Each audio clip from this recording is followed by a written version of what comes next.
महिला डॉक्टरनं पंख्याला गळफास घेऊन आयुष्य संपवल्याची धक्कादायक घटना समोर आली आहे. या घटनेमुळे मोठी खळबळ उडाली आहे. मोहोळ शहरात एका महिला डॉक्टरने गळफास घेऊन आत्महत्या केल्याची धक्कादायक घटना समोर आली आहे. राहत्या घरातच डॉक्टर महिलेनं गळफास घेऊन आपलं आयुष्य संपवल्याने चांगलीच खळबळ उडाली आहे. या महिलेचा मृतदेह छताच्या फॅनला गळफास घेतलेल्या अवस्थेत आढळून आला. याची माहिती काम करणाऱ्या एका व्यक्तीनं त्यांच्या पतीला दिली. त्यानंतर परिसरात मोठी खळबळ उडाली आहे. मोहोळ इथल्या सुपर स्पेशालिस्ट हॉस्पिटलमध्ये महिला डॉक्टर म्हणून काम करणाऱ्या डॉक्टर रश्मी बिराजदार यांनी गळफास घेऊन आत्महत्या केली. याबाबत मोहोळ पोलीस ठाण्यात अकस्मात मृत्यूची नोंद करण्यात आली आहे.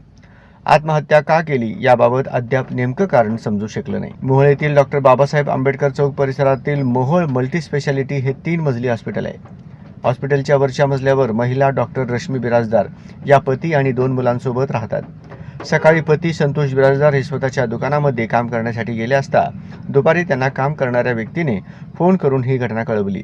बेशुद्ध अवस्थेत डॉक्टर रश्मी बिराजदार यांना ग्रामीण रुग्णालय येथे दाखल केले असता तेथे डॉक्टरांनी तपासून मयत झाल्याचे घोषित केले.